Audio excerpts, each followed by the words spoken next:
Nag-aalboroto na naman ang Bulkang Taal. Binalot ng makapal na fog ang ilang bahagi ng Batangas at Cavite. Dito sa Metro Manila, may mga nakita ring usok. Live mula sa Talisay, Batangas, nasa frontline ng balitang yan, si Mon Gualvez. Mon, kumusta ang mga residente dyan?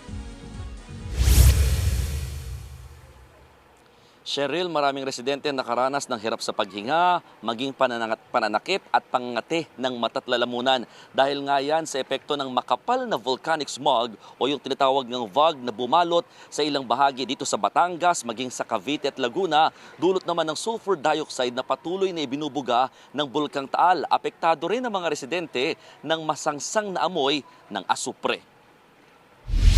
Balot ng makapal na usok ang malaking bahagi ng Lemery, Batangas kaninang umaga. Sa mga larawan mula sa Himpapawid, naapektuhan ng visibility sa bayan. Kahit sa overlooking area sa Tagaytay, hindi na masyadong makita yung paligid ng Taal Lake. Pati ang ilang fish cages sa lawa, apektado rin.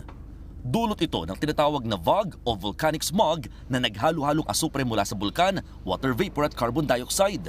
Sabi ng PHIVOLCS, hindi na bago yung pagbuga ng asupre mula sa bulkan mula nang pumutok ito noong 2020. Sa uling monitoring kaninang madaling araw, umabot sa mahigit 3,000 toneladang sulfur dioxide ang ibinubuga ng Taal Volcano kada araw.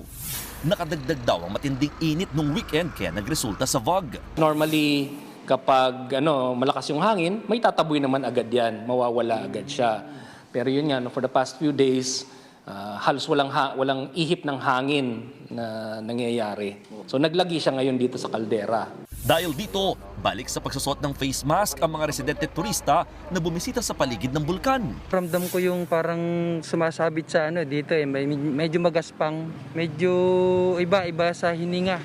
Pero may ilang residente pa rin hindi nagsusot ng face mask. Parang na-immune na po. At lagi naman po ganyan ng Taal.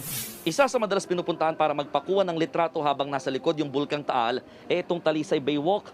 Pero dahil sa volcanic smog o fog, halos balot pa rin ng usok itong Bulkang Taal at hindi maaninag yung kahit anong bahagi ng naturang bulkan. Kayo po ay naanyahan namin dito sa ating barangay upang pamigyan ng mask. Namimigay naman ng libreng face mask sa Talisay, Batangas. Inililikas din ng ilang senior citizen. Inilalabas na dito sa aming barangay. Baka may mangyari ay at least sila ay nasa malayong lugar na. Bandang hapon, bumuhos naman ang ulan sa paligid ng bulkan. Sabi ng PHIVOLCS, malaking tulong ito para mabilis mawala ang fog.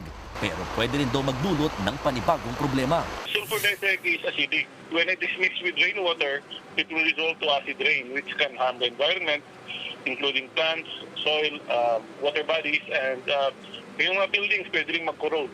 Nananatili sa Alert Level 1 ang Taal Volcano.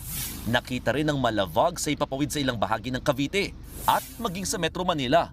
Dahil sa perwisyong usok, nagsuspindi ng klase sa ilang bayan at lungsod ng Batangas, Cavite, Laguna at Metro Manila. Pero nilinaw ng PHIVOLCS na hindi fog ang naranasan sa Metro Manila, kundi smog o usok mula sa polusyon na nahaluan ng moisture. Mabagal yung hangin, yung local pollutants po natin ay hindi makakaangat, hindi sila nadidisperse vertically, causing them to remain at lower levels.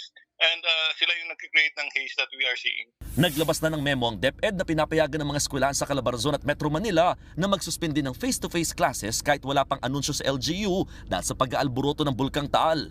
Pwede raw ang distance learning.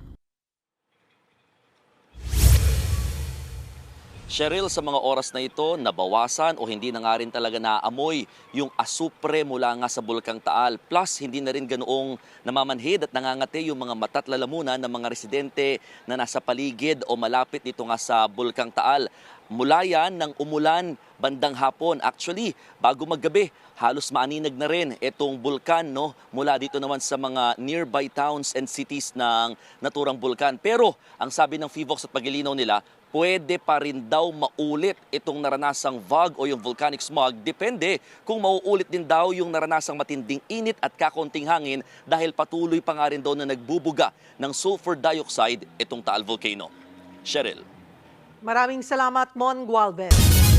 Mga kapatid, Cheryl Cosim po, huwag maging huli at maging una sa lahat sa balitaan. Para sa tuloy-tuloy na talakayan sa Frontline, mag-follow at mag-subscribe sa social media pages ng News 5.